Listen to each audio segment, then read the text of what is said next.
Hello बच्चों। कैसे हैं आप सब लोग? क्या आप लोग को मेरी आवाज़ सुनाई दे रही है? हेलो। आप लोग को मेरी आवाज़ सुनाई दे रही है? प्लीज़ चैट बॉक्स में लिखिए यस या no.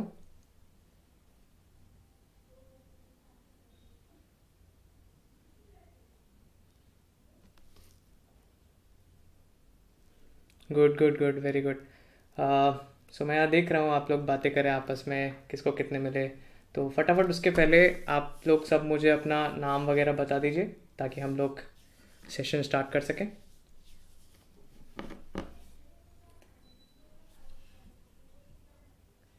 Hi are M. Hi K. Hi S S. Hi Akshay. Hi Aditya. Hello Abhay. Hi Tushar. Hello. Hi Shubham. Hello Srishti. How are you? Jay. बहुत सारे लोग हैं, चलिए बहुत अच्छी बात है। तो कैसा गया आप सब लोग का एग्ज़ाम? टेस्ट कैसा गया आप लोग का?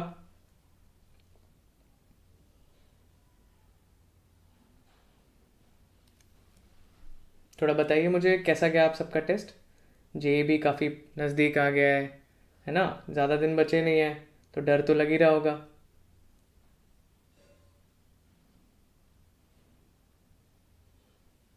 हाय स्वामी। चलिए चलिए, बहुत बढ़िया बहुत बढ़िया। हाय मुदित। चलो फिर। तो डर लग रहा है? कितने लोग बच्चों को डर लग रहा है पहले मुझे ये बताइए। आप लोग को डर लग रहा है कि नहीं लग रहा? एग्ज़ाम नज़दीक आ गए ना?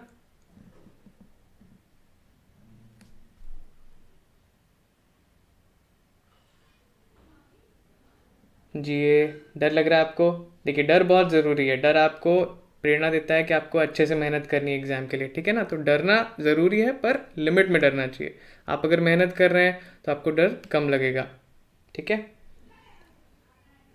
डरने की तो बात है नहीं वैसे, अगर आपने अच्छे से प्रिपरेशन की है, मेहनत अच्छे से की है, तो हल्का फुल्का डर तो सभी को लगता है। डर लगना भी ज़रूरी है ना? नहीं तो इंसान एकदम ही बेफिक्र होकर पेपर देगा तो ओवर कॉन्फिडेंट हो जाएगा, मिस्टेक्स होने के चांसेस ज़्यादा हैं। तो डरिए लेकिन लिमिट में, प्रिपरेशन करते रहिए। अब जैसे कुछ ही दिन बचे हुए हैं, ठीक है ना? तो आपको सबसे ज़्यादा क्या करना चाहिए? प्रैक्टिस टेस्ट करने चाहिए, प्रैक्टिस करना चाहिए जितना हो सके, ठीक है? और रिवीजन करना चाहिए। तो इन सब से आपका डर कम होगा, थोड़ा आपकी प्रैक्टिस बढ़ेगी और पेपर में अंडर कॉन्फिडेंट होके आप मिस्टेक्स कम करेंगे। तो प्रैक्टिस करिए, ठीक है? चलिए फिर स्टार्ट करते हैं सेशन को। है ना? सेशन स्टार्ट करते हैं, थोड़ा डिस्कस करते हैं एएमटी के लिए। I welcome you all to Amazon academy and let's start the AMT discussion.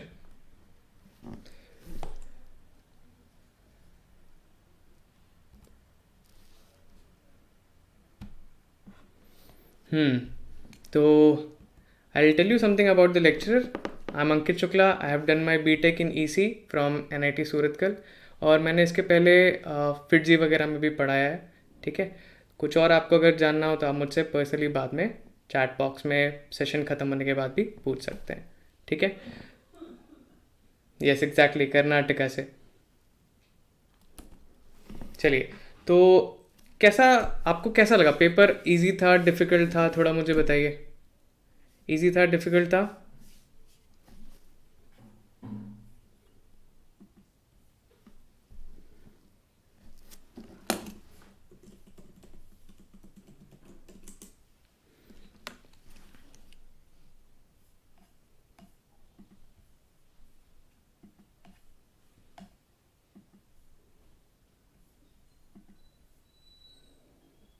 Average था, मॉडरेट था, एवरेज था?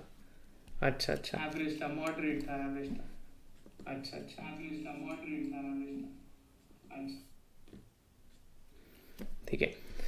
तो चलिए डिस्कस करते हैं। तो पहला क्वेश्चन, ये तो थोड़ा सा ट्रिकी है, वैसे देखने में बहुत इजी लगेगा पर थोड़ा ट्रिकी है। इसमें क्या बोला जा रहा है कि भाई एक प्रोजेक्टाइल है, उसकी मैक्सिमम हाइट दी हुई है, हॉरिजॉन्टल रेंज दी हुई है। तो ये हो गया मेरा h, ये हो गया dh, मैक्सिमम हाइट और उसमें एरर। ये हो गया मेरा रेंज और ये हो गया उसमें थोड़ा एरर dr। अब पूछा क्या जा रहा है कि क्या, what is the calculated angle of projection, what is the maximum error in that angle of projection. So मुझसे d थीटा पूछा जा रहा है, करेक्ट. अब भाई d थीटा कैसे निकाला जाए, तो मैं आपको ये तो बताऊंगा ही कि सॉल्यूशन कैसे, मतलब जनरली बच्चों को क्या प्रॉब्लम होती है कि उनको सॉल्यूशन देख के समझ में तो आ जाता है, बट उनको ये लगता है कि सर हम इस सॉल्यूशन को कैसे सोचेंगे, हम सोचेंगे कैसे कि करना कैसे. तो मैं आपको थोड़ा सा ये समझाऊंगा कि भाई सोचे कैसे इस पर्टिकुलर क्वेश्चन को, यार ऐसे दिखने वाले क्वेश्चंस को आप करेंगे कैसे, ठीक है ना. तो एक रिलेशन तो आपको पता ही होगा कि भाई tan theta is equals to 4h/r, पता है सबको, ठीक है. तो अब इसके बाद क्या करेंगे, मुझे चाहिए डी थीटा. अब डी थीटा कैसे आ सकता है या डेल्टा थीटा कैसे आ सकता है इस एक्सप्रेशन से. क्या करना पड़ेगा, मुझे डिफरेंशिएट करना पड़ेगा. तो डिफरेंशिएट करते हैं. डिफरेंशिएट करेंगे थीटा के रिस्पेक्ट में तो आएगा sec² थीटा. फिर इसको बाहर ले लिया. a/b का डिफरेंशिएशन क्या होता है, b into differentiation of a minus a into differentiation of b upon b², correct. अब देखिए बच्चों, इसमें मुझे डी थीटा दिख रहा है और मुझे डी थीटा चाहिए, तो मैं डी थीटा को लेफ्ट साइड में ले जाऊंगा. हुआ क्या, ये हो गया sec² theta d theta is equals to 4r dh minus h dr by r², ठीक है. मुझे डी थीटा मिल गया, लेकिन अब मैं बाकी सारी चीज़ें कैसे हटाऊं. तो जनरली क्या करते हैं, इसमें जो पहला इक्वेशन जो मैंने बनाया था tan थीटा वाला, उससे इस एक्सप्रेशन को इस एक्सप्रेशन से इन दोनों को डिवाइड कर देंगे. जैसे मैं डिवाइड करता हूँ तो मुझे क्या मिलेगा, sec² theta d theta upon tan theta 4r dh minus h dr by r² upon 4h/r. आपको धीरे समझ में आएगा कि मैंने क्यों किया. देखिए यहाँ पे 4 कट गया, एक r से एक r कट गया, अब बचा क्या, नीचे r और h बच गए. अब अगर r dh को डिवाइड बाय r h करूँगा तो मुझे क्या मिलेगा, यहाँ sec² थीटा को मैं लिख सकता हूँ 1 प्लस tan² थीटा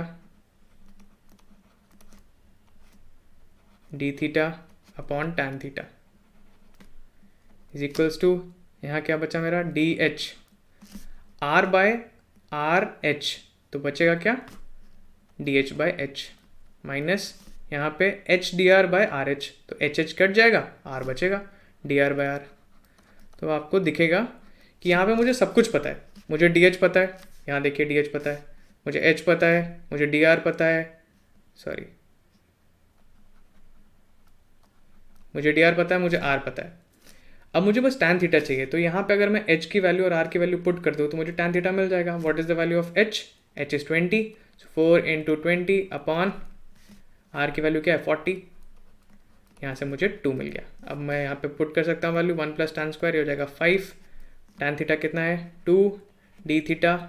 अब यहाँ पे बच्चों मिस्टेक करते हैं बच्चे कई बार, क्योंकि यहाँ पे माइनस साइन है तो वो डी एच की जगह तो पुट करेंगे 1, यहाँ से डी एच की जगह 1, h की जगह क्या 20, यहाँ पे वो माइनस पुट कर देते हैं, और d r by r, d r की वैल्यू है 1 और r की वैल्यू है 40. अब इसमें मिस्टेक क्या है, उसने मुझसे पूछा है, क्वेश्चन ने मुझसे पूछा है कि मैक्सिमम एरर बतानी है. अब एरर जो होती है हमेशा एडिटिव होती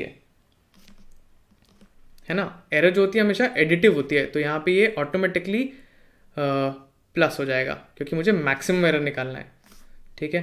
तो अब देखिए 1/20 can also be written as 2/40, 2/40 plus 1/40 3/40 into 2/5.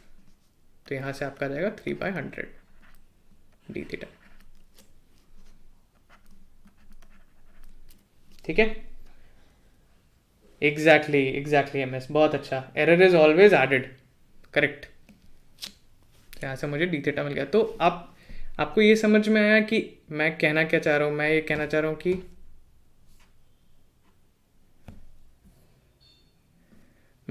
रहा हूँ कि ऐसे क्वेश्चंस को करने का एक पर्टिकुलर तरीका होता है. आपको अगर कुछ भी समझ में ना आए तो आप वो टर्म फाइंड करने की कोशिश कीजिए जो कि यहाँ पे क्या है, डी थीटा है.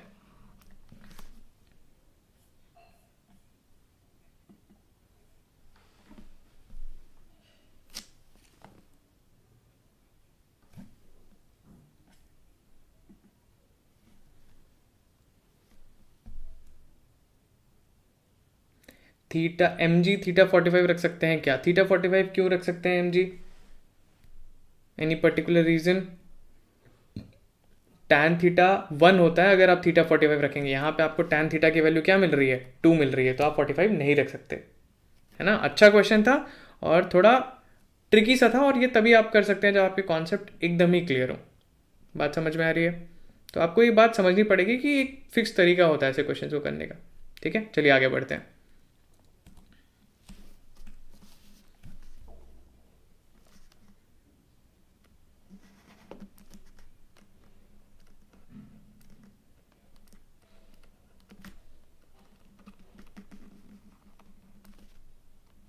अब ये बहुत ही इजी क्वेश्चन था, ये तो हो ही गया होगा सबसे।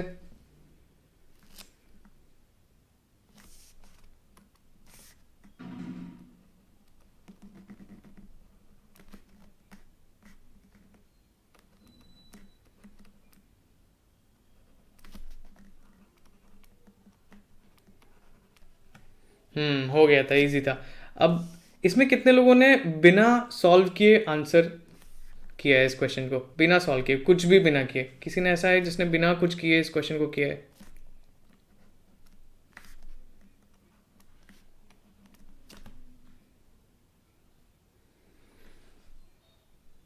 Very good, very good AC. अब देखिए, मैं इसमें आपको एक चीज़ समझाता हूँ, बहुत ही ईजी चीज़ है, इसको सॉल्व करना ही नहीं है, इस क्वेश्चन को बिल्कुल भी सॉल्व करने की ज़रूरत नहीं है। मैं बताता हूँ आपको क्यों। ठीक है,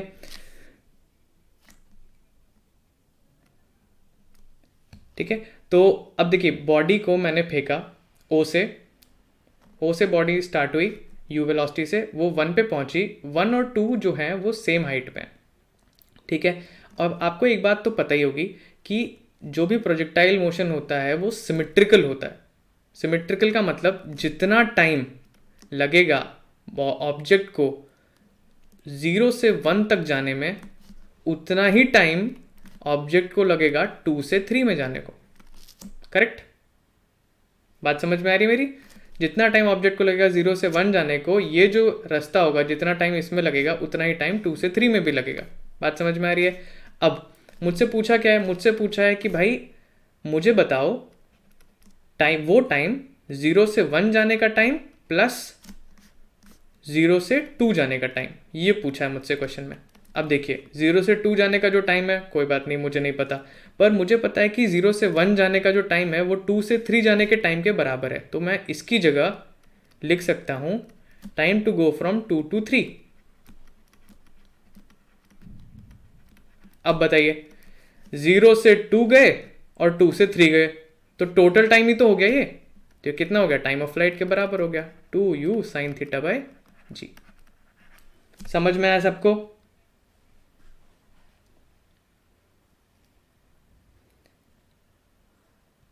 ए क्या हुआ, नहीं समझ में आया आपको?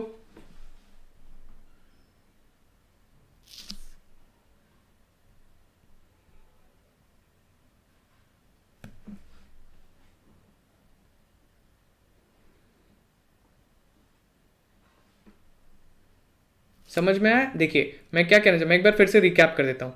होता क्या है, projectile motion is a symmetrical motion, तो जितना टाइम वो 0 से 1 जाने में लगेगा उतना ही टाइम, ये देखिए ये है लाइन ऑफ सिमेट्री, जितना टाइम 0 से 1 जाने में लगेगा उतना ही टाइम 2 से 3 जाने में लगेगा।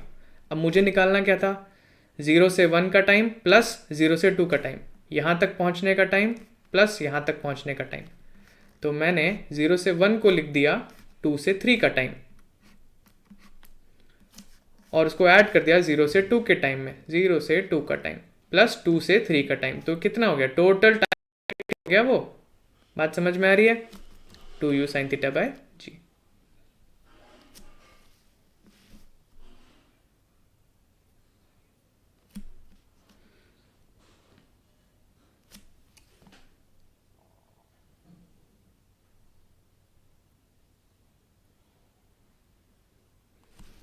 देखो जी, हम अब 2u sin थीटा बाय जी 2 बार आपने क्यों यूज़ किया, इसको चलिए हम दूसरे मेथड से बताते हैं। एक और मेथड से मैं बता देता हूँ आपको, ठीक है, ऐसे ना करके।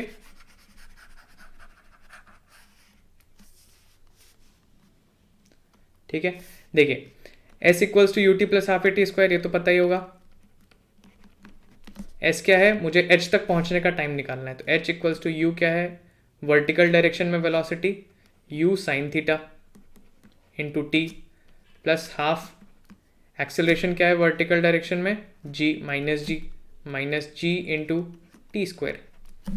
अब इसको सिंप्लीफाई करते हैं तो ये हो जाएगा मेरा t square is equals to minus t square minus 2u sine theta by g into t plus 2h by g equals to 0।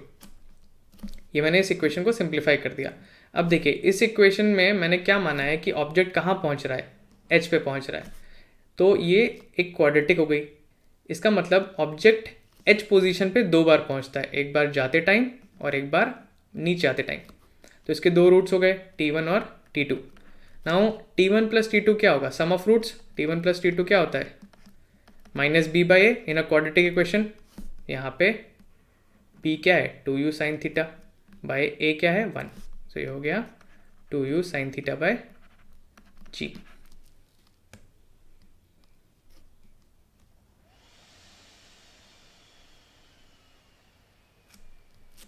Some of roots, exactly, very good. चलिए आगे बढ़ते हैं। अब देखिए ये तो बहुत इजी क्वेश्चन था। A ball of mass 0.2 kg, एक बॉल है 0.2 kg की। Okay Ayushman, great. अब एक बॉल है 0.2 kg की, इसको ऊपर फेंका गया है फोर्स लगा के। तो भाई यहाँ पे एक ऑब्जेक्ट है, इस पे फोर्स लग रहा है F ऊपर की तरफ, और फोर्स लगाते लगाते मैं इसको थोड़ा मूव कराता हूँ, 0.2 मीटर्स मूव कराता हूँ, और उसके बाद ये फर्दर 2 मीटर्स और ऊपर जाती है। तो ये डिस्टेंस भी कितनी हो गई, 2 मीटर हो गई। मुझे निकालना है मैग्नीट्यूड ऑफ फोर्स। अब देखिए कैसे निकालेंगे इसको, मैं वर्क एनर्जी थ्योरम से करूँगा। वर्क एनर्जी थ्योरम से कैसे करूँगा, देखिए मैं सबसे पहले क्या करता हूँ वर्क एनर्जी थ्योरम में, मैं इनिशियल पोजीशन और फाइनल पोजीशन का पता लगाता हूँ। ये हो गई मेरी इनिशियल पोजीशन, ये वाली, और ये हो गई मेरी फाइनल पोजीशन। अब देखिए वर्क एनर्जी थ्योरम क्या कहता है, work done by all the forces is equals to kinetic energy final minus kinetic energy initial.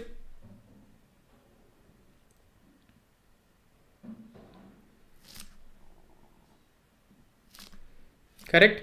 Now kinetic energy final क्या है, फाइनल काइनेटिक एनर्जी मेरी 0 है, क्योंकि यहाँ पे जाके ऑब्जेक्ट रुक जाता है, यहाँ पे स्पीड 0 हो गई। इनिशियली मैं उसको फेंक रहा था तो काइनेटिक एनर्जी इनिशियली भी 0 थी यहाँ पे।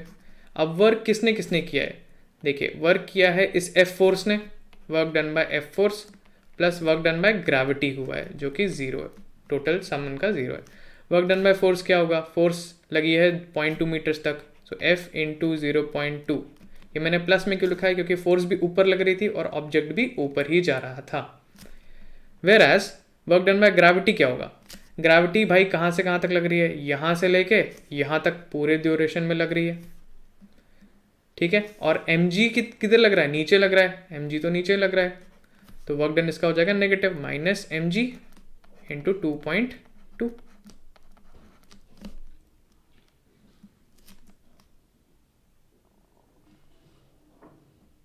ठीक है,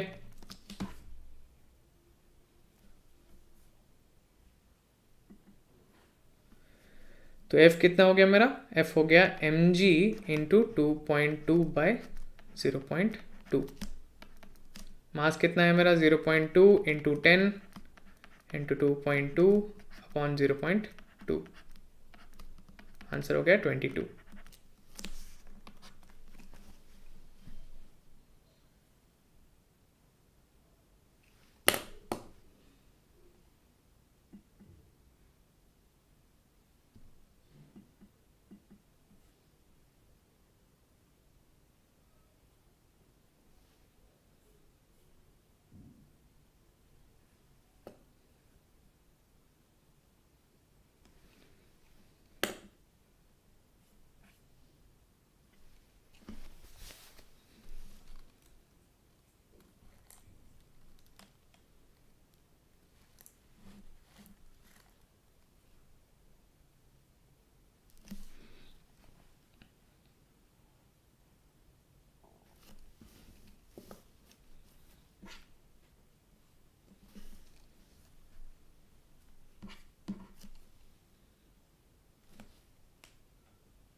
हेलो, आप लोग को मेरी आवाज़ आ रही है बच्चों? क्या अभी भी लैग हो रहा है क्या?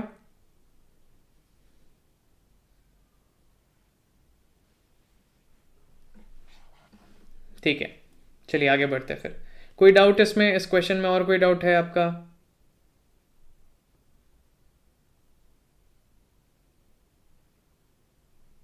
ओके, चलिए आगे बढ़ते हैं फिर।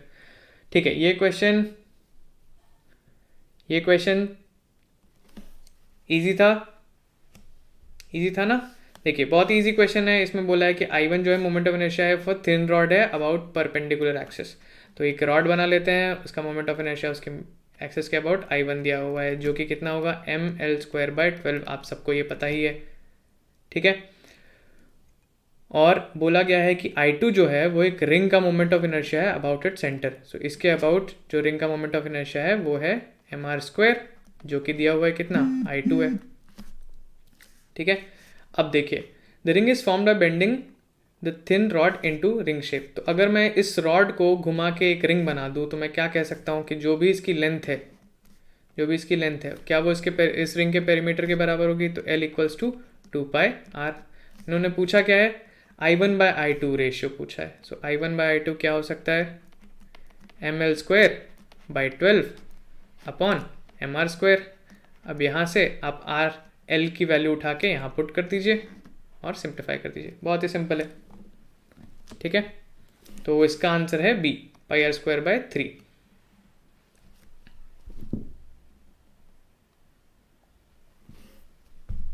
ठीक है, चलिए फिर आगे बढ़ते हैं।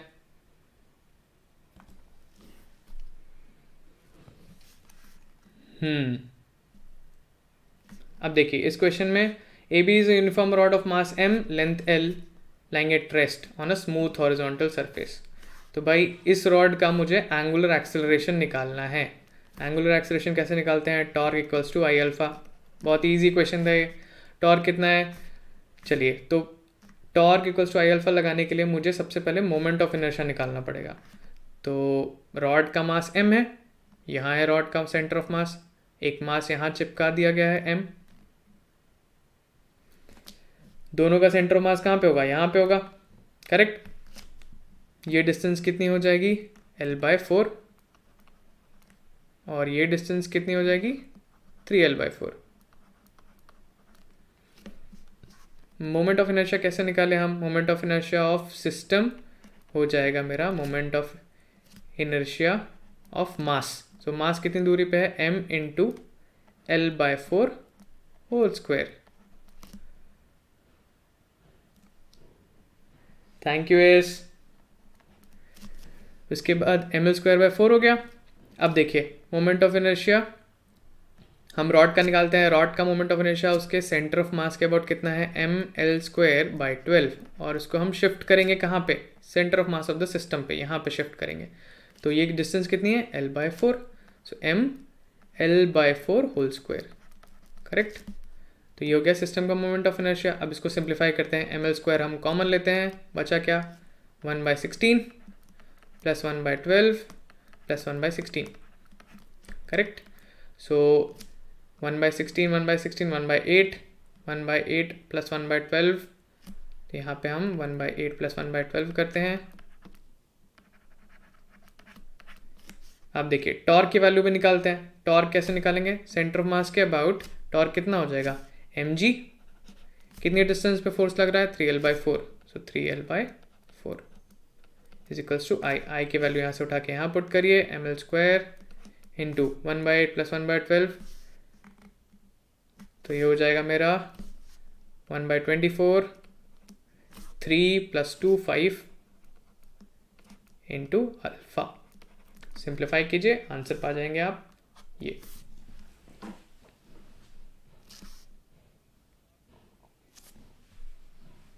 करेक्ट, कोई दिक्कत, बढ़े आगे। Y L/4 AC। सो L/4 क्यों, क्योंकि देखिए रॉड का सेंटर ऑफ मास कहाँ है, उसके सेंटर पे, यहाँ पे, और जो एक्स्ट्रा मास हमने लगाया वो कहाँ पे है, वो यहाँ पे। तो दोनों का मास अगर m है, भाई दोनों का मास अगर m है तो बीच में ही तो आएगा सेंटर ऑफ मास। तो ये L/2 टोटल डिस्टेंस कितनी थी, L/2, उनका बीच का L/4, इसलिए।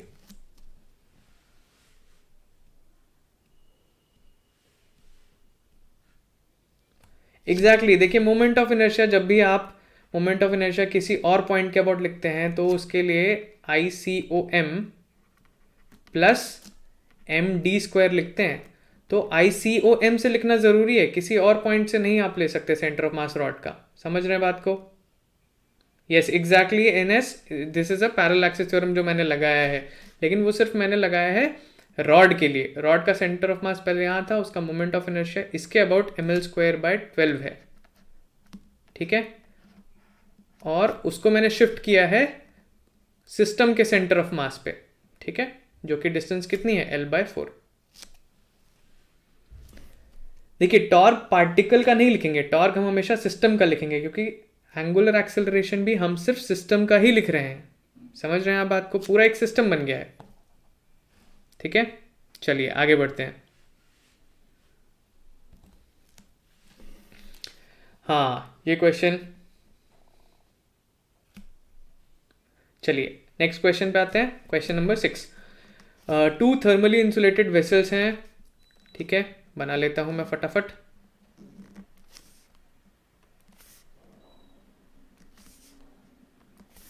टू थर्मली इंसुलेटेड वेसल्स हैं, इस तरह से कनेक्टेड हैं, और ये इस तरह से आपस में क्लोज थे, वॉल्व लगा हुआ था, ये एक वॉल्व है, ठीक है। इसका प्रेशर था P1, V1 वॉल्यूम था, टेम्परेचर T1 था, इसका प्रेशर था P2, volume V2, temperature T2, ठीक है। इसमें भी एयर भरी हुई थी, इसमें भी एयर भरी हुई थी। अब मैंने वॉल्व को हटा दिया और सिस्टम को इक्विलिब्रियम रीच करने दिया। तो पूछा है कि टेम्परेचर क्या होगा फाइनली। अब देखिए एक बात समझिए, थर्मली इंसुलेटेड वेसल्स हैं, अगर थर्मली इंसुलेटेड वेसल्स हैं तो होगा क्या, इवेंचुअली कोई भी एनर्जी इसके बाहर नहीं जा सकती, सिस्टम, टोटल सिस्टम के बाहर कोई भी एनर्जी नहीं जा सकती है। तो मैं अगर चाहूँ तो मैं इनिशियल एनर्जी टोटल और फाइनल एनर्जी टोटल को इक्वेट कर सकता हूँ, क्योंकि सिस्टम से एनर्जी बाहर तो जा नहीं रही, ठीक है। अब देखिए इंटरनल एनर्जी बाहर नहीं जा रही, इंटरनल एनर्जी का फॉर्मूला क्या होता है, F/2 nRT।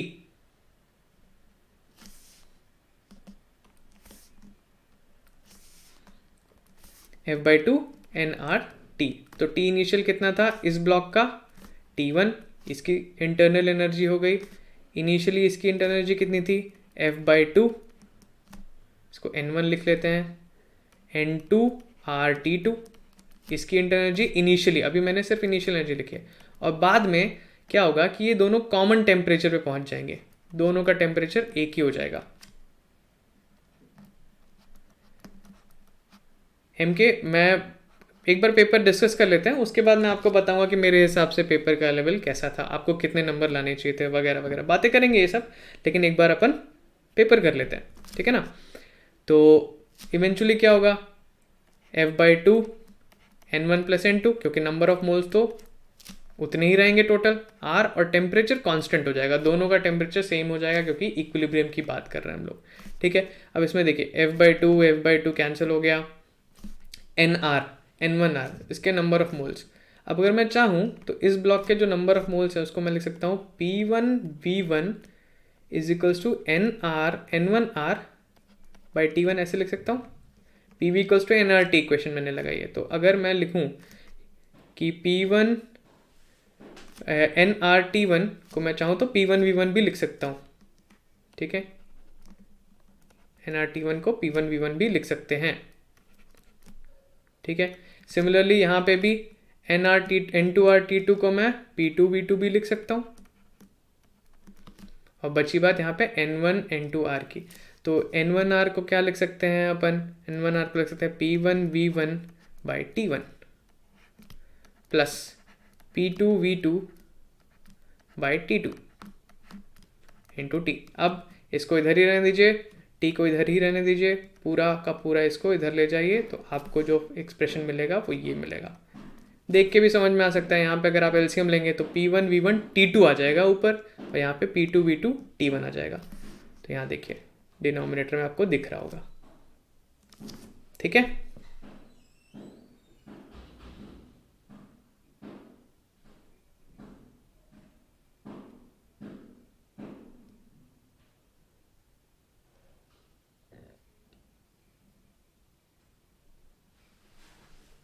बात समझ में आ रही है आप सबको मेरी? ठीक है, बढ़े आगे, नेक्स्ट क्वेश्चन पे चलें, फटाफट बताइए। बिल्कुल बिल्कुल, एम जी फर्स्ट लॉ से भी कर सकते हैं, 100% सही कह रहे हैं आप।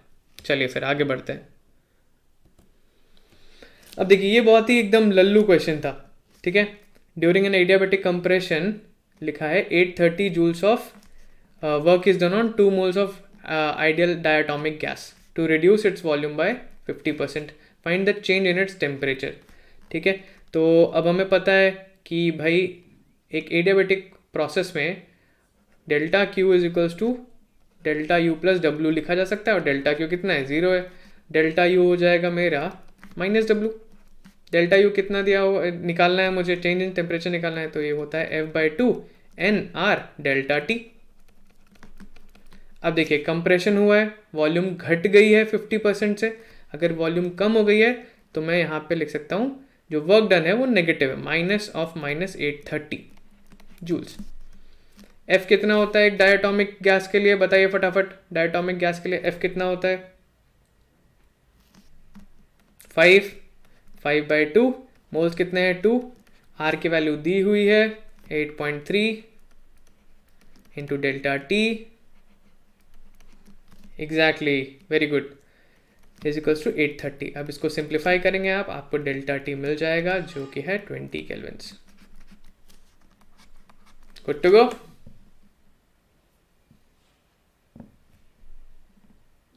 बिल्कुल बिल्कुल GM, we can use that, we can use.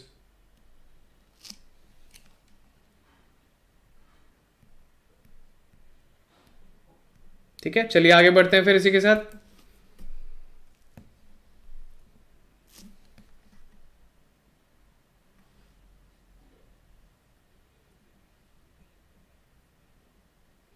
देखिए एसी, इसको अलग तरीके से करने की कोई ज़रूरत नहीं थी इस क्वेश्चन को, है ना, क्योंकि बहुत ही इजी क्वेश्चन है, क्यों हम और किसी टेक्निक से करने की कोशिश करें, फालतू में टाइम वेस्ट करें, है ना। चलिए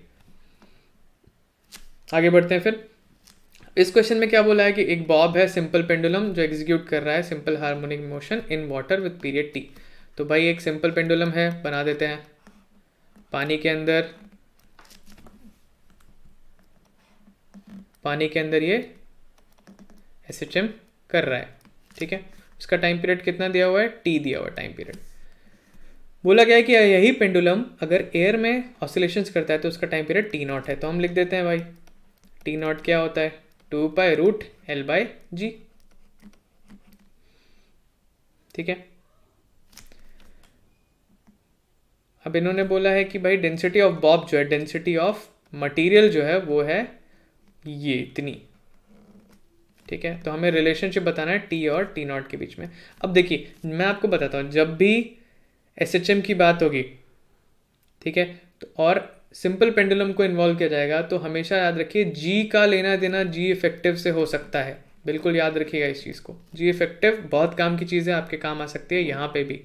और जब भी सिंपल पेंडुलम और ऑसिलेशंस इन्वॉल्व होंगे, मीडियम चेंज किया जाएगा तो G इफेक्टिव आपके काम आ सकता है। यही G इफेक्टिव आपके काम तब भी आ सकता है जब एक पेंडुलम को कहाँ रखा जाए, एलिवेटर में रखा जाए, ऊपर जा रही हो, लेफ्ट नीचे जा रही हो, टाइम पीरियड चेंज हो सकता है। ठीक है, अब देखिए तो यहाँ पे जैसे ही मैंने इस ऑब्जेक्ट को मीडियम में डाला, इस पेंडुलम को मीडियम में डाला, इसका G इफेक्टिव चेंज हो जाएगा। G इफेक्टिव कैसे निकाला जाए? G इफेक्टिव निकालने के लिए आप इस पे नीचे की डायरेक्शन में जो नेट फोर्स लग रहा है वो लिखिए। तो ये मेरा बॉब हो गया, इस पे नीचे लग रहा है mg और ऊपर लग रहा है बायएंड फोर्स।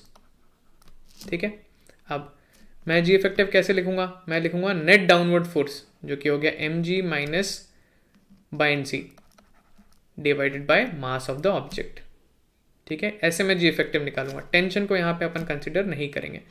ठीक है, G इफेक्टिव निकालते टाइम कंसिडर नहीं करेंगे। मास ऑफ ऑब्जेक्ट कैसे लिखेंगे? डेंसिटी ऑफ ऑब्जेक्ट जो कि कितनी है? Density of material into volume into G minus buoyant force कितना होता है? Density of water into volume of object into G upon rho. Mass की जगह क्या लिखेंगे? Density of material into volume. अब इसको सिंप्लीफाई करेंगे तो V कट जाएगा अपना, बचेगा क्या? बचेगा यहाँ पे 1 minus rho water by rho of material into G. ठीक है, यहाँ से आप जी की वैल्यू निकालेंगे तो वो आएगी g/4। यहाँ पे आप डेंसिटी ऑफ वाटर और डेंसिटी ऑफ मटेरियल डालेंगे यहाँ से। ठीक है, तो मेरा t कितना हो गया, t हो गया मेरा 2π√L/g/4। 4 हो जाएगा ऊपर, ये आ जाएगा 2 इंटू 2π√L/g। ये क्या है मेरा, ये है मेरा t0। So t is equals to 2t0।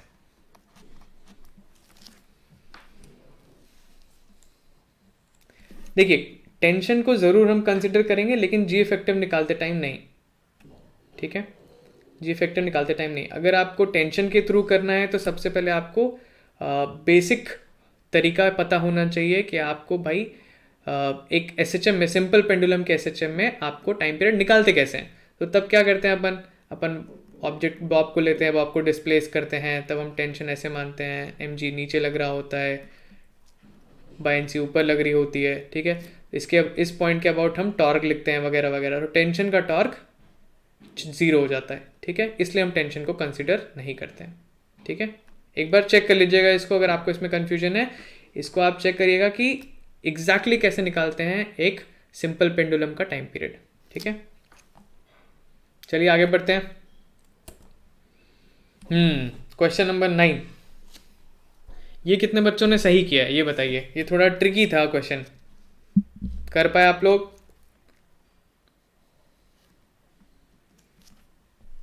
कर पाए आप लोग? बताइए मुझे फटाफट लिख के चैट बॉक्स में, कर पाए नहीं कर पाए, कंफ्यूजन हुआ नहीं हुआ, didn't get it, no worries no worries. देखिए, मैं आपको क्वेश्चन पढ़ना सिखाता हूँ पहले। सबसे पहले इसमें देखिए क्वेश्चन ने सब कुछ दिया हुआ है, आपको बस क्वेश्चन को ढंग से देखना है। इसमें बोला है कि एक ऑर्गन पाइप है। अब मुझे बताइए ऑर्गन पाइप कितने तरह की होती है। ठीक है, और 6th हार्मोनिक ही क्यों दिया हुआ है? 6th हार्मोनिक मतलब इवन है कि ऑड है? कौन कौन सी होती हैं? 2 ऑर्गन पाइप्स होती हैं। कौन कौन सी होती हैं 2 ऑर्गन पाइप्स, बताइए। ओपन होती हैं, एक तो जिसमें बोथ एंड ओपन होते हैं, बोथ ओपन, और एक में 1 ओपन 1 क्लोज, करेक्ट। यही 2 तरह के होते हैं ऑर्गन पाइप। अब इसमें मुझे बताइए 6th हार्मोनिक एक ऑड है कि इवन है?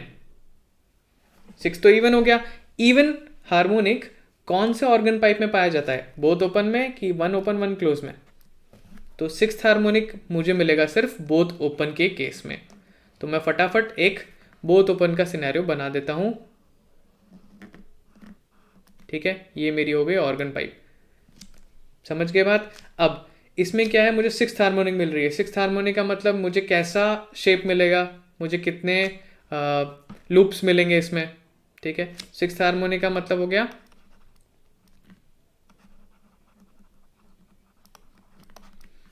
मुझे 3 लैम्डा वाले लूप्स मिलेंगे, इस तरह का कुछ मिलेगा।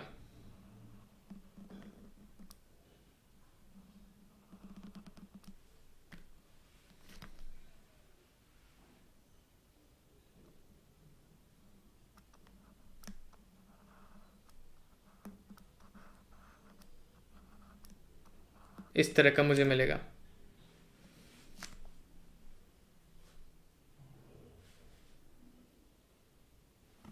ठीक है, एग्जैक्टली। अब देखिए मैं क्या करूंगा। तो मुझे समझ में आ गया कि जो लेंथ होगी ना भाई, जो लेंथ होगी रॉड की, जो लेंथ होगी पाइप की, वो होगी 3 लैम्डा के बराबर, 3 लैम्डा बाई 2 के बराबर। ठीक है, अब मुझे लैम्डा निकालना है, लैम्डा निकाल दूंगा तो काम मेरा हो जाएगा, करेक्ट।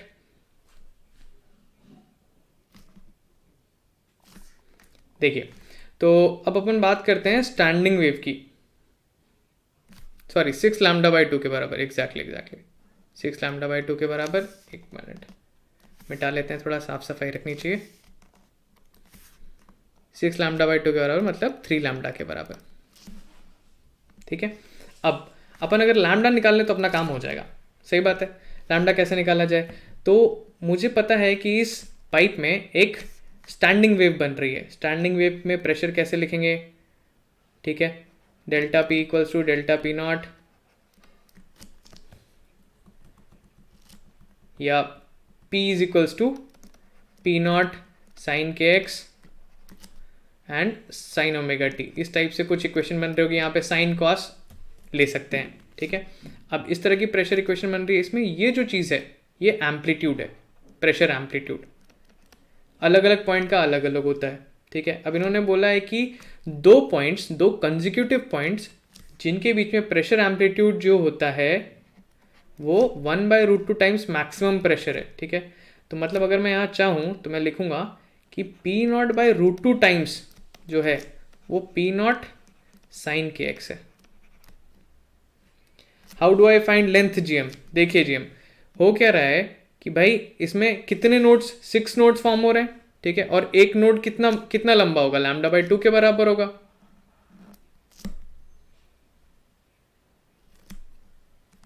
ठीक है। तो इस तरह से 6 λ/2 हो जाएगा।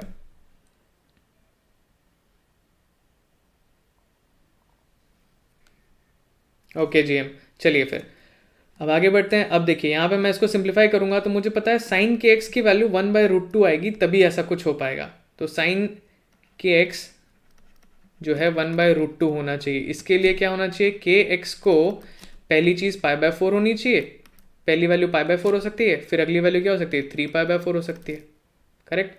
तो अब देखिए इसमें अगर मैं दो अलग अलग पॉइंट्स लूँ x1 x2, सो मैं कह देता हूँ के x1 जो है मेरा वो π/4 है और के x2 मेरा क्या है 3π/4 है। तो डेल्टा x मेरा क्या हो जाएगा, इन दोनों को सब्ट्रैक्ट कीजिए, 3π/4 माइनस π/4 विच इज π/2, और मैं इसको डिवाइड कर देता हूँ k से, k यहाँ आ गया मेरा। अब देखिए π/2 k क्या होता है 2π/λ, 2π/λ, ठीक है। डेल्टा x क्या दिया हुआ है मुझे दिया हुआ है डेल्टा x 60 सेंटीमीटर है, 60 सेंटीमीटर पुट कर देते हैं यहाँ पे। 60 इक्वल्स टू पाई से पाई कट गया, लैम्डा इंटू 4/4, सो मेरा लैम्डा कितना आ गया 240 सेंटीमीटर। अब यहाँ से उठा के लैम्डा की वैल्यू यहाँ पुट कर दीजिए, आपको L मिल जाएगा, ठीक है। तो आंसर हो गया आपका क्या, B।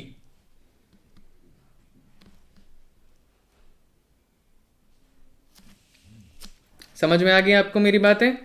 बढ़े आगे।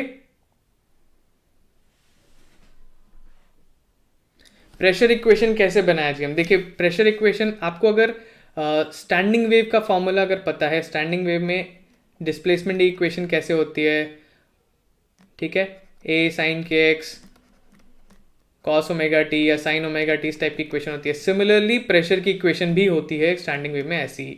थोड़ा रिवाइज करिए, आपको समझ में आ जाएगा, ठीक है। चलिए आगे बढ़ते हैं। अब ये क्वेश्चन तो काफ़ी इजी था, है कि नहीं, ठीक है। A fully charge capacitor of capacitance C is discharged through resistance R if T1 is the time taken to store energy reduced to its half of its initial value.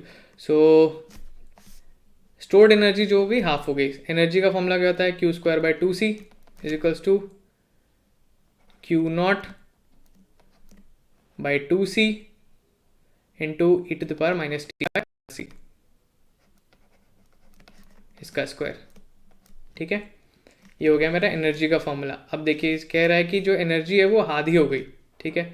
तो initially energy कितनी थी Q0/2C का square, इसकी आधी हो गई, तो मैं लिख देता हूँ Q0²/2C into half is equals to Q0²/2C into e⁻⁻2t/RC, ठीक है। यहाँ पे जो टाइम लगा वो कितना है T1 है, तो यहाँ पे मैं इसको T1 लिख देता हूँ। Q0, इसको कैंसिल कर देते हैं।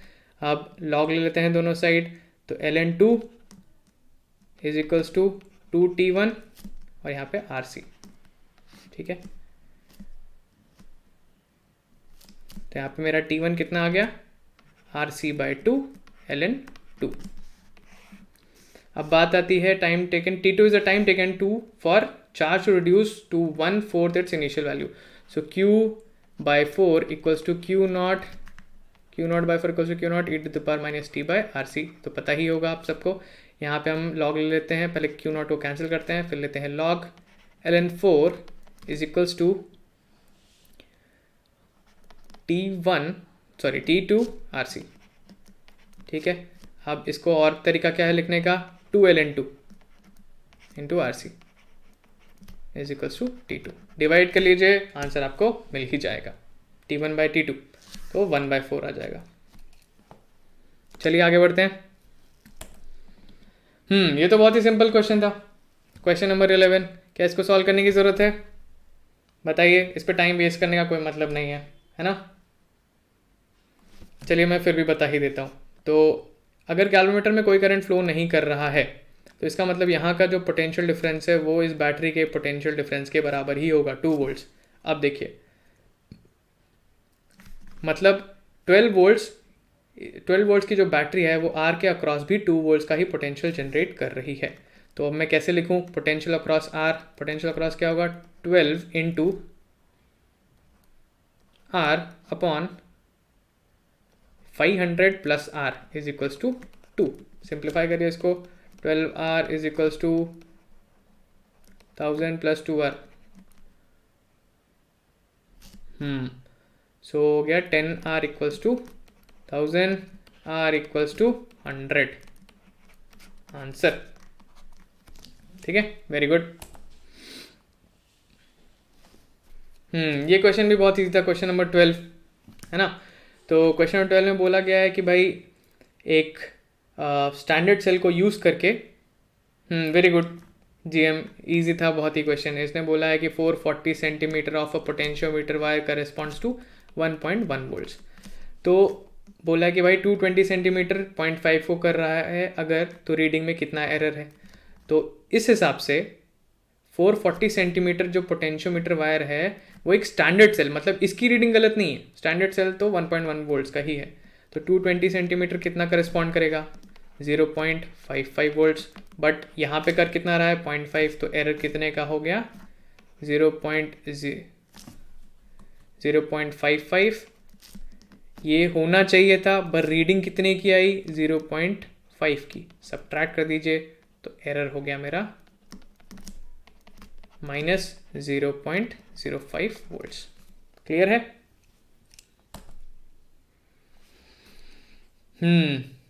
ठीक है। इलेक्ट्रोमैग्नेट्स सूटेबल क्या होते हैं? अब इलेक्ट्रोमैग्नेट्स आपको पता होने चाहिए कि भाई एक अगर मैं मटेरियल इलेक्ट्रोमैग्नेट का, उसके ऊपर मैं कॉइल लगा देता हूँ, उसमें करंट पास कराता हूँ, तो इलेक्ट्रोमैग्नेट्स ऐसे मटेरियल्स होते हैं जिसमें मैं जब चाहे north pole south pole exchange करा सकता हूँ करंट चेंज करा के।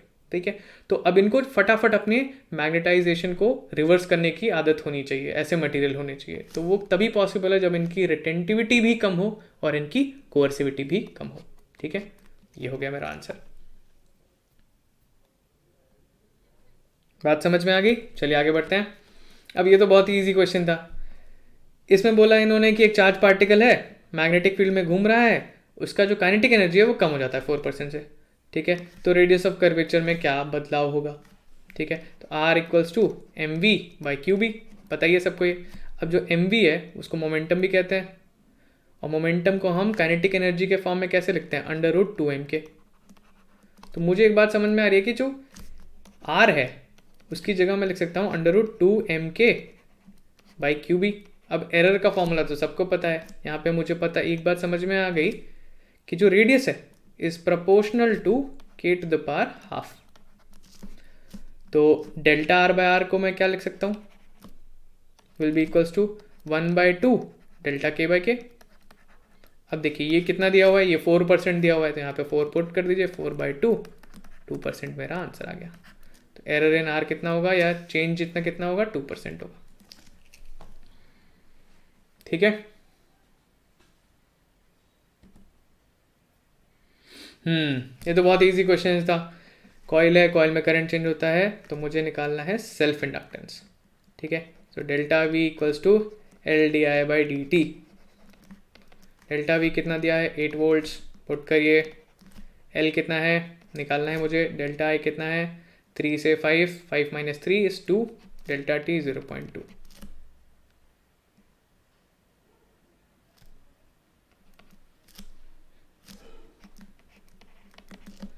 सो एल कितना आ गया, 0.8।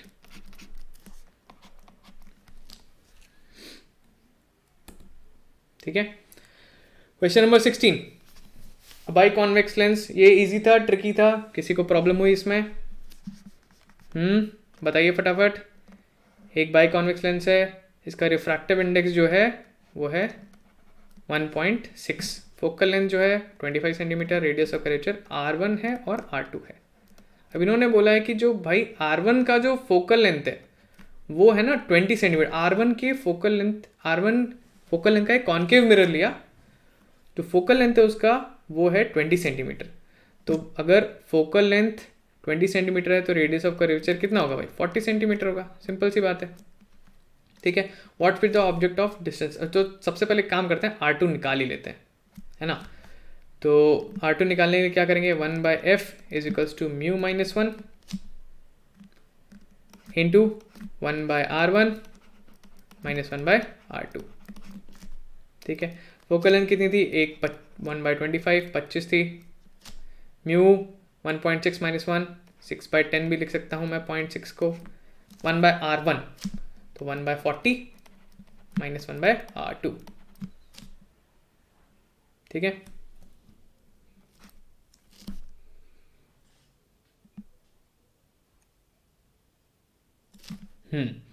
तो अब क्या करते हैं, आगे बढ़ते हैं और इसको सिंप्लीफाई करके R2 की वैल्यू निकालते हैं। ठीक है, तो ये हो जाएगा मेरा 5, ये हो गया 2, ये 3, 1/15, सो 1/R2 हो जाएगा मेरा 1/40 माइनस 1/15। इसको सिंप्लीफाई करेंगे तो आपका आंसर आएगा 1/24। सिंप्लीफाई करके देखिएगा आप। ठीक है, तो R2 की वैल्यू जो आ गई वो होगी 1/24। 1/24, यस। ठीक है, तो 24 सेंटीमीटर हो गया रेडियस ऑफ कर्वेचर। अब बोल रहा है कि अगर इस कर्वेचर का मैं कॉन्केव मिरर बनाऊं, ठीक है, ऐसा एक मिरर बनाया मैंने, कॉन्केव मिरर, जिसका जो फोकल लेंथ है वो होगा 12 और जो रेडियस ऑफ कर्वेचर 24। अब इसने बोला है कि मुझे भाई रियल इमेज चाहिए और मैग्नीफाइड चाहिए। तो अब रियल इमेज चाहिए और मैग्नीफाइड चाहिए तो मैं कहाँ रखूँ ऑब्जेक्ट को? क्या मैं यहाँ रखूँगा? यहाँ तो नहीं रख सकता, यहाँ पे रखूँगा तो अगर रेडियस ऑफ कर्वेचर के बाद में रखूँगा तो इमेज यहाँ कहीं बनेगी और छोटी बनेगी। यहाँ रखूँगा तो इमेज रियल नहीं बनेगी। मुझे इन दोनों के बीच में कहीं पे ऑब्जेक्ट को रखना पड़ेगा। बात समझ में आ रही है? ठीक है, अब इन दोनों के बीच में एक ही ऑप्शन है, 18 सेंटीमीटर सी वाला।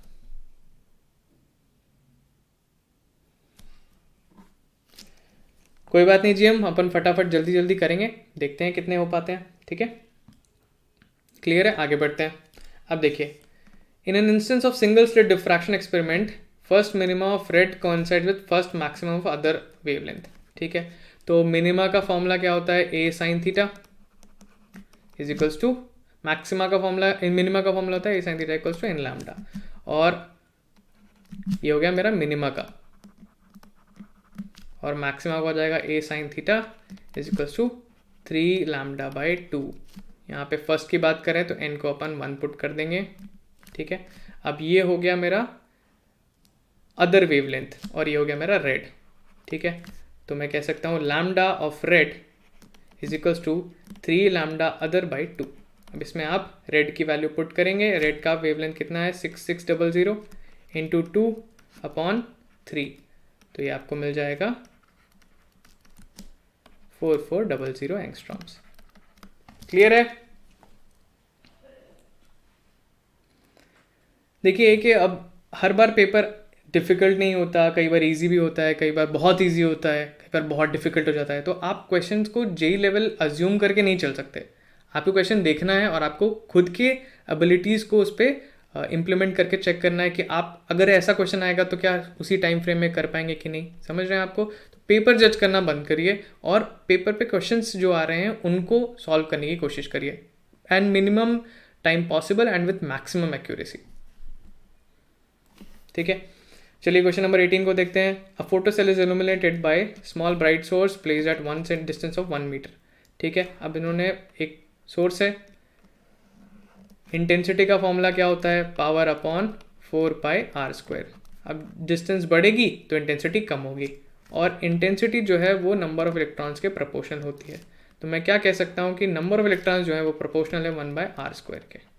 ठीक है, अब हुआ क्या कि डिस्टेंस 1 मीटर से हाफ हो गई, मतलब डिस्टेंस आधी हो गई। डिस्टेंस आधी होगी तो नंबर ऑफ इलेक्ट्रॉन्स जो एमिट हो रहे हैं वो 4 टाइम्स हो जाएंगे। ठीक है, बात समझ में आ रही है। डिस्टेंस हुई आधी तो नीचे 1/2 का फैक्टर आ जाएगा, तो 1/1/2², तो ऊपर 4 का फैक्टर आ जाएगा, increases by a factor of 4। Pretty easy.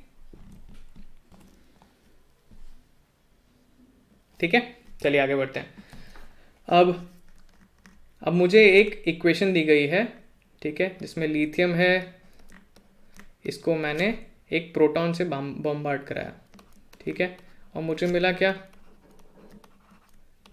B मिल गया मुझे। अब इसमें अगर आप देखें तो न्यूट्रॉन पॉसिबल नहीं है, न्यूट्रॉन पॉसिबल ही नहीं है, क्योंकि सारे मास नंबर्स बराबर हैं, सारे एटॉमिक नंबर्स बराबर हैं, दोनों साइड बराबर हैं, तो सिर्फ एनर्जी निकल सकती है, इसलिए gamma photons. Pretty easy, correct. चलिए फिर आगे बढ़ते हैं।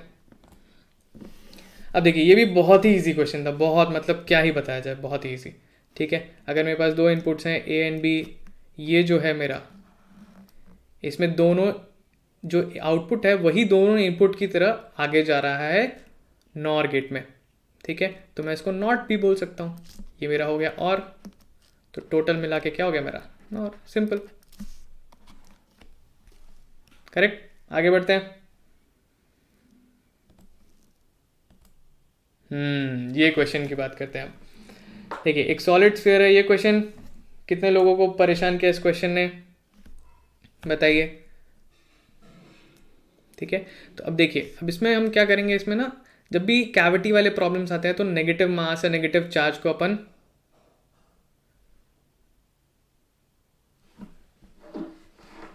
नेगेटिव मास और नेगेटिव चार्ज को अपन कंसिडर करने लगेंगे। ठीक है, तो अब इसमें मेरे को क्या बोला है कि भाई एक सॉलिड स्फीयर था जिसका मास m था, और उसमें से एक कैविटी निकाली जो r/2 की थी। अब मास जो है वो क्या होता है, डेंसिटी इंटू वॉल्यूम, वॉल्यूम क्या है 4/3 πr³, r³ का फैक्टर है, तो मतलब अगर रेडियस हाफ हो जाएगा तो मास 1/8 टाइम्स हो जाएगा।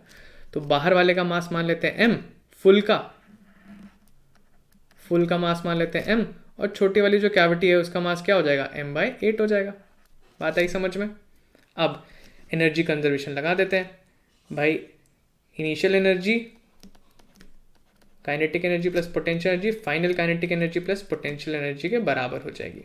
ठीक है, अब इनिशियल पोटेंशियल एनर्जी क्या थी, बड़े वाले मास से कितनी दूरी पे था भाई ऑब्जेक्ट, ये हो गया मेरा r, और ये भी डिस्टेंस कितनी थी r, सो -g∩M स्मॉल m/2r, ये होगी पोटेंशियल एनर्जी बड़े वाले मास की वजह से। छोटे वाले मास नेगेटिव मास की वजह से हो जाएगा -g−m/8, मास 1/8 टाइम्स है, m बाय डिस्टेंस कितनी है यहाँ से r/2 और r, so 3r/2। Kinetic energy इस इंस्टेंट पे कितनी थी, 0 थी, 0 हो गया, is equals to potential energy finally क्या होगा, सरफेस को टच करने वाला है। अब सरफेस को टच करेगा तो पोटेंशियल एनर्जी में भी चेंज आएगा, g∩M small m by distance कितनी हो गई r, प्लस नेगेटिव मास की वजह से कितना होगा, -g−m/8 small m by distance कितनी हुई, r/2 प्लस ½ mv²। इसको सिंप्लीफाई करेंगे, स्मॉल m कट जाएगा सब तरफ से, सिंप्लीफाई करेंगे तो आपको u जो मिलेगा वो मिलेगा √2gm/3r।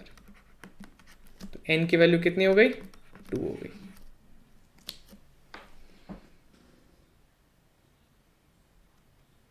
gm एंड कैसे हो सकता है पिछले क्वेश्चन में, चलिए हम लोग लास्ट में डिस्कस कर लेंगे इस चीज को। ठीक है, एक बार पूरा फिनिश कर लेते हैं। आप एक बार ट्रुथ टेबल बनाइए, मैं आई एम श्योर कि वो एंड नहीं है, वो और ही है।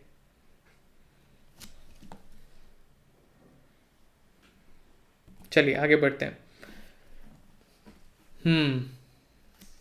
A vertically capillary tube inside diameter 0.5 submerged into water so that the length of its part protruding over the surface of water is equals to 2.5 centimetre. तो भाई यहाँ तक पानी है, उसके ऊपर मैंने एक कैपिलरी ट्यूब को रख दिया। अब बोला है कि भाई ये जो लेंथ है ये है 2.5 सेंटीमीटर, तो मुझे पता करना पड़ेगा ना कि 2.5 सेंटीमीटर कम है या ज़्यादा है। मतलब अगर मैं कैपिलरी ट्यूब को इसके अंदर डालूंगा तो ऐसा तो नहीं कि ओवरफ्लो हो जाएगा या यहाँ तक पूरा ऊपर तक भर जाएगा, ठीक है। तो उसके लिए मुझे हाइट पता करनी पड़ेगी। एच होता है 2T/ρ(r)g। पुट करते हैं, चेक करते हैं। तो टेंशन की सरफेस टेंशन की वैल्यू कितनी है 0.75 इंटू 10⁻³ लिख लेते हैं। डेंसिटी कितनी है 10⁻3। रेडियस कितना है, रेडियस है 0.25 मिलीमीटर। सो 0.25 इंटू 10⁻³ इंटू जी की वैल्यू 10, ठीक है। तो यहाँ से चेक करते हैं, ये हो गया, इसको मैंने हटाया, यहाँ पे 10⁻² लगाया, ये 3, ये दोनों कट गए,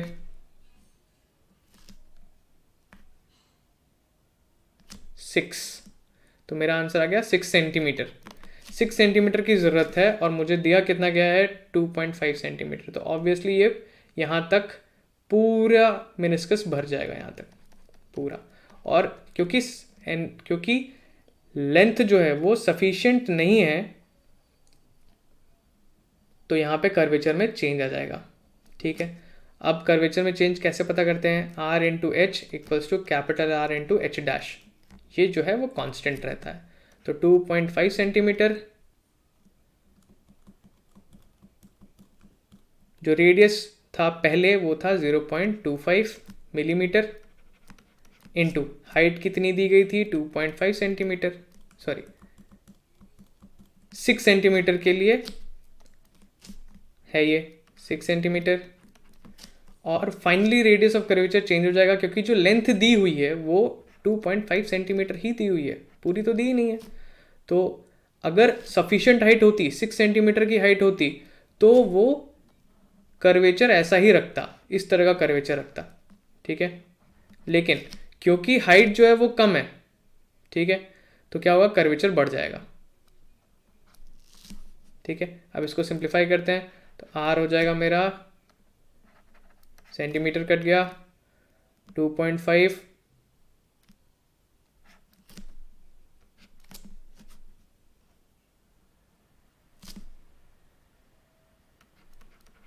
तो हो जाएगा 0.6 मिलीमीटर, या फिर 6 इंटू 10⁴ मीटर्स, ये हो जाएगा आपका रेडियस ऑफ कर्वेचर। फाइन, चलिए आगे बढ़ते हैं।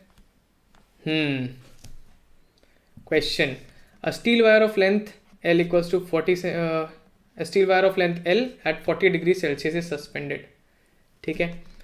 अब देखिए हो क्या रहा है कि भाई मैंने एक स्टील वायर लिया, उससे मैंने मास को सस्पेंड कर दिया, मास हैंग हो रहा है, लेंथ बढ़ जाएगी, तो लेंथ मान लो यहाँ तक आ गई। ये जो डेल्टा L है ये क्या होगा, ये हो जाएगा, हमें पता है gamma equals to F/A delta L/L होता है।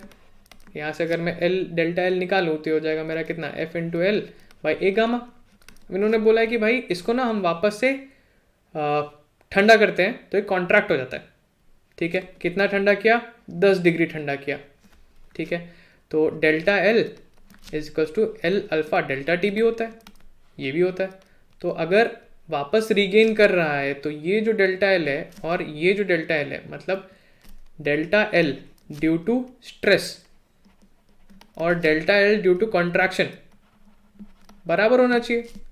तो F into L upon A gamma is equals to delta L equals to L alpha delta T। यहाँ पे L कैंसिल हो जाएगा, फोर्स की वैल्यू दी हुई है, फोर्स की वैल्यू है mg, m into 10 upon A की वैल्यू दी हुई है πr², रेडियस कितना है अपना 1 millimetre, so 10⁻⁻6 into gamma, gamma की वैल्यू कितनी है 10⁻11, on the right side alpha is 10⁻⁵, to delta T is 10 degree Celsius. इसको सिंप्लीफाई करेंगे तो -6 -5 -11 एंड 11 ये सब कट जाएंगे, इधर बचा 10 भी 10 से कट जाएगा, तो m कितना बचा पाई, तो तो आंसर आपका हो जाएगा 3.14। क्लियर? चलिए आगे देख लेते हैं। ये क्वेश्चन देखा देखा सा लग रहा है, ऐसा लग रहा है कि पहले कभी देखा हुआ है। आपको ऐसा लगता है क्या? ठीक है, ये क्वेश्चन था तो थोड़ा ट्रिकी था, इसको ना थोड़ा बाद में करना चाहिए था आपको, मुझे लगता है लास्ट में टाइम देना चाहिए, पॉसिबल हो तो ही देना चाहिए, नहीं तो नहीं देना चाहिए। हाँ, प्रीवियस ईयर क्वेश्चन है, ऐसा मुझे भी लग रहा है ऐसा। ठीक है, तो इसमें बोला क्या गया है कि सॉलिड स्फीयर है। अच्छा, आंसर याद था आपको? Very good very good. अगर आंसर ही याद था तो फिर ठीक ही है, फिर तो सॉल्व करने की ज़रूरत ही नहीं पड़ी, है ना। फिर भी अपन एक बार देख लेते हैं कि सॉल्व होता कैसे है। तो इन्होंने बोला है कि जो इलेक्ट्रिक फील्ड है, इलेक्ट्रिक फील्ड r/2 पे जो है वो 1/8 टाइम्स है इलेक्ट्रिक फील्ड एट r के। तो इलेक्ट्रिक फील्ड जो r पे है वो जो है वो 8 टाइम्स है इलेक्ट्रिक फील्ड r/2 के, है ना। सही बात है।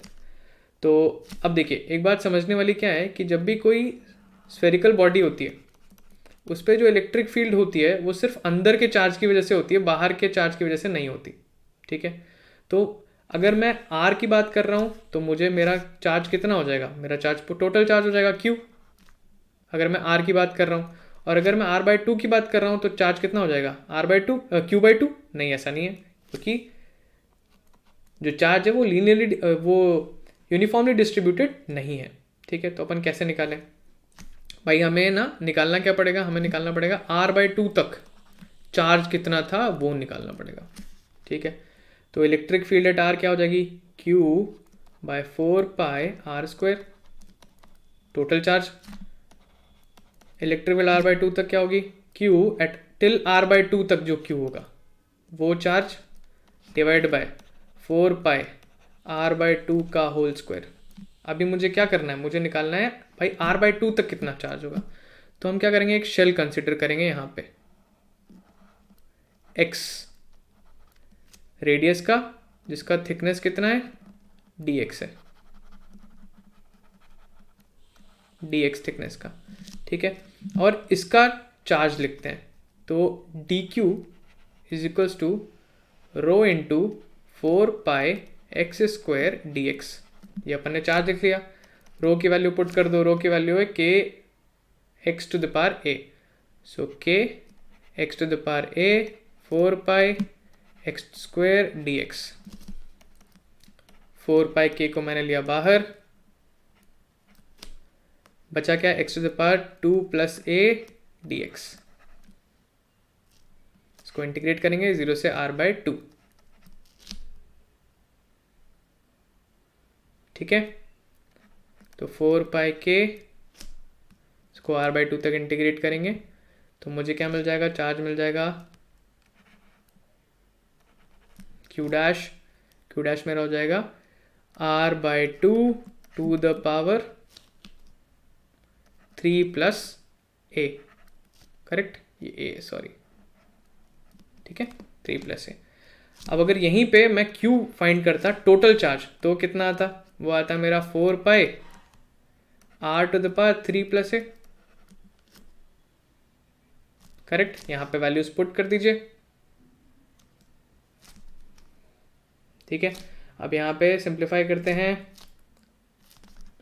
q की वैल्यू यहाँ पुट करते हैं, पहले 4, मैं इसको कैंसिल कर देता हूँ, 4πr² कैंसिल हो गया, q की वैल्यू है 4πr⁻³ + a, और on the right side 8 times 4πk, sorry k भी है यहाँ पे,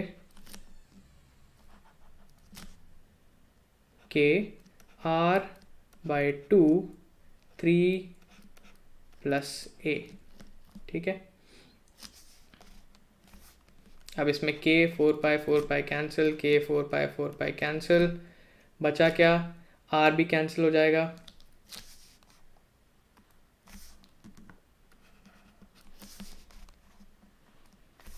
r भी कैंसिल हो जाएगा, बचेगा क्या, बचेगा 2 to the power 3 + a is equals to ये इंटू 4, ये हो गया 32। So 2 to the power 3 + a is equals to 2 to the power 5, implies a = 2। ठीक है, बिल्कुल ये हम बात करेंगे कि what is a good score in physics AMT3, मतलब मैं आपको ये सब बताऊंगा। ठीक है, बस एक और क्वेश्चन अपन डिस्कस कर लेते हैं, फिर बढ़ते हैं इन बातों की तरफ। ठीक है, अब ये तो बहुत ईजी क्वेश्चन था, है कि नहीं। इन्होंने सिंपल सिंपल क्या बोला है कि भाई अगर आपका ऐसा कैपेसिटर है, अब देखिए ये दोनों जो हैं कैपेसिटर्स, ये दोनों किस में है, पैरेलल में है, तो इसका नेट कैपेसिटेंस 6 माइक्रोफैराड हो गया, इसका 4 माइक्रोफैराड हो गया, और ये कनेक्टेड है किसके अक्रॉस, 10 वोल्ट की बैटरी के अक्रॉस। ठीक है, अब इन्होंने बोला है कि चार्ज ऑन 4 माइक्रोफैराड कैपेसिटर कितना है, 48/K। तो सीरीज में चार्ज तो सेम रहता है, तो सी इक्वलेंट निकाल लेते हैं पहले। सी इक्वलेंट कितना हो जाएगा, 4 × 6/4 + 6 = 10। ठीक है, तो हो गया 2.4 माइक्रोफैराड। तो चार्ज कितना होगा, Q = CV, C × V, 2.4 × 10 which is 24 microcoulomb. इन्होंने बोला 48/K, तो K की वैल्यू कितनी हो गई, 2। Simple, very easy.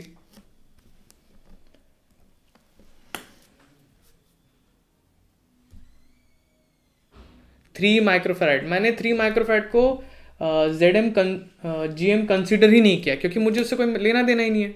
मुझे तो भाई चाहिए क्या, मुझे चाहिए कि 4 माइक्रोफैराड पे कितना चार्ज आना है। अब देखिए ये 10 वोल्ट की बैटरी है, तो यहाँ मैं चाहूँ तो लिख सकता हूँ कि ये 10 वोल्ट्स है, और मैं यहाँ चाहूँ तो 0 अज्यूम कर सकता हूँ, यहाँ भी 0।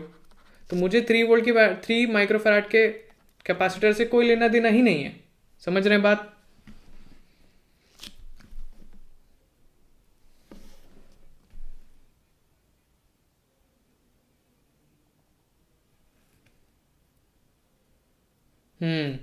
ठीक है, बात समझ में आ रही है सबको। अब देखिए रही बात बाकी चीज़ों की, तो अब कुछ लोगों ने मुझसे पूछा कि सर अच्छा स्कोर क्या होगा। तो आपको क्या लगता है इसमें कितने क्वेश्चन ऐसे थे, पेपर तो फेयरली इजी था। मुझे ऐसा लगता है कि आउट ऑफ 25 क्वेश्चंस जो आपने देखे उसमें से, अच्छा गेट वाला क्वेश्चन अपन को डिस्कस एक बार करना है। ठीक है, ये क्वेश्चन था करेक्ट, ZM। हाँ, इसमें अब देखिए ये तो और गेट का सिंबल है ना, ये वाला जो गेट है तो और गेट है, करेक्ट। और ये जो है देखिए, ये जो है वो नॉट है। अब इसको सिंपल सा करने का तरीका और भी है, A और B का और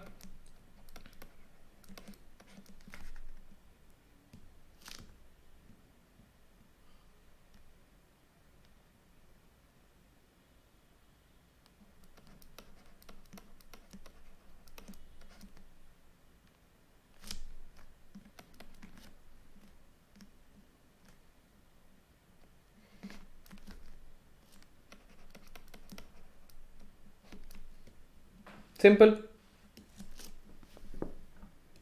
देखिए सबसे पहले क्या हुआ, इस गेट और गेट के थ्रू जो मुझे मिला वो मिला A और B, A और B। ठीक है, A और B के 2 इनपुट्स थे जो कि नॉर गेट में घुसे। ठीक है, और फिर नॉट, तो मैंने उन दोनों को और ले लिया पहले। तो पहले मुझे क्या मिला, A + B, उसका मैंने और लिया A + B के साथ, और फिर उसको नॉट कर दिया। तो A + B और A + B क्या होगा, A + B ही होगा, और उसका नॉट कर दीजिए, सिंपल।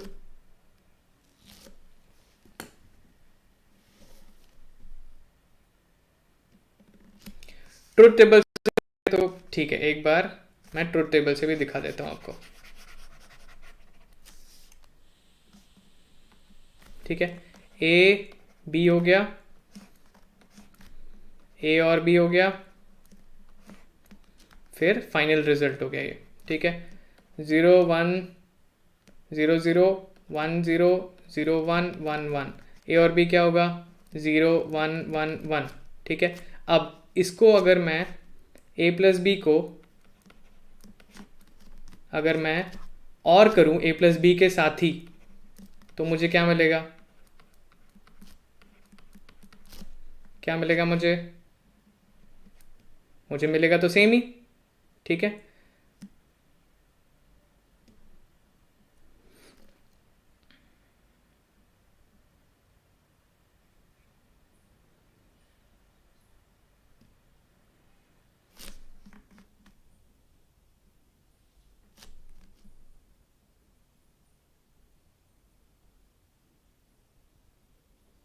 अब इसका नॉट करते हैं, ठीक है। नॉट करेंगे अगर अपन ए प्लस बी को और किया मैंने ए प्लस बी के साथ, ठीक है। ठीक है, तो मुझे मिला 0 1 1 1 और इसका नॉट कर दिया मैंने, तो मुझे मिला 1 0 0 0। एक मिनट,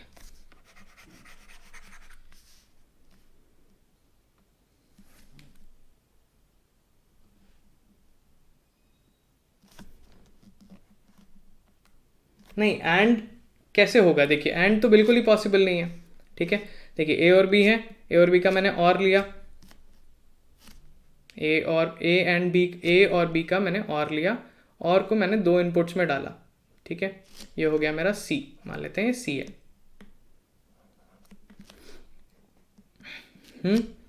अब देखिए सी और सी का मैंने लिया और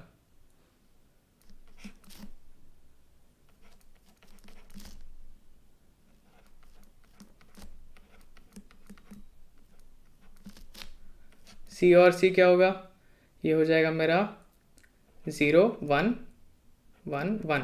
इसका लेते हैं नॉट, नॉट लेंगे सी प्लस सी का नॉट हो जाएगा 1 0 0 0।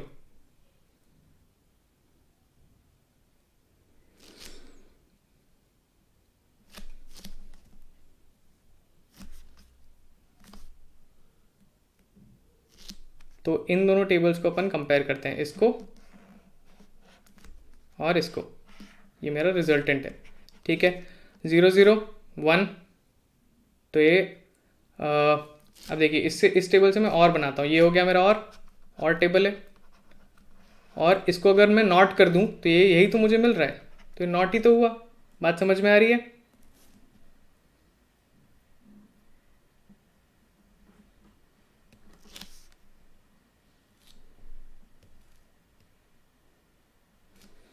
देखिए मैं एक बार फिर से समझा देता हूँ, ठीक है। ए और बी का मैंने और किया, 0 1, ये मेरा ट्रू टेबल है, मुझे सी मिला मुझे 0, यहाँ पे 1 1 1। अब ये था मेरा सी, ये पॉइंट मेरा सी था, ठीक है। सी दो बार मतलब सी के दो इनपुट बना के मैंने और गेट में वापस से इंसर्ट कराए, तो सी के मैंने दो इनपुट्स बनाए, ये है मेरा सी, ये है मेरा सी, दो इनपुट्स बनाए सी और सी, तो इन दोनों का अगर और लेंगे तो आपको ये मिलेगा, ठीक है। उसके बाद एक नॉट लगा हुआ है यहाँ पे, ठीक है, तो मैंने उसको रिवर्स कर दिया। अब मुझे कंपेयर किसको किसको करना है, ये जो मेरा फाइनल आउटपुट है, ये जो मेरा फाइनल आउटपुट है, इसको कंपेयर करना है इस टेबल से। बात समझ में आ रही है? इसको कंपेयर करना है इससे। तो ये एंड कैसे हुआ, हाँ रहा है क्या एंड? बिल्कुल नहीं। समझ में आ रही है बात? ए और बी का और अगर आप करेंगे तो आपको ये मिल रहा है, और ये इसका रिवर्स है, तो ये नॉर ही हुआ। बात समझ में आई? ठीक है, चलिए, तो वेरी गुड वेरी गुड। तो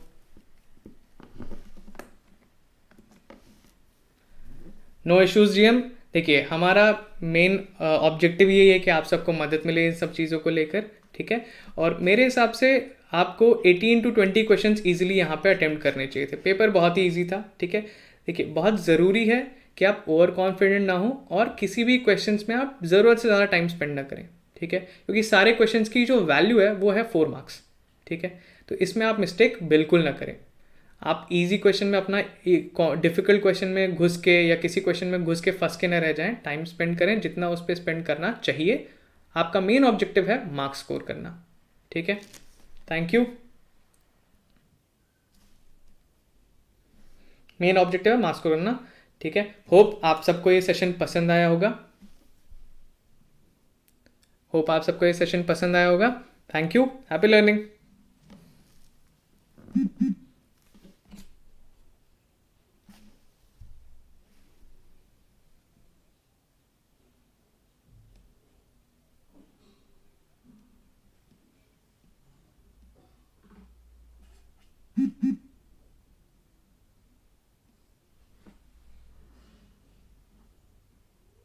बहुत अच्छा है, हम आपके 95 आए हैं। Thank you.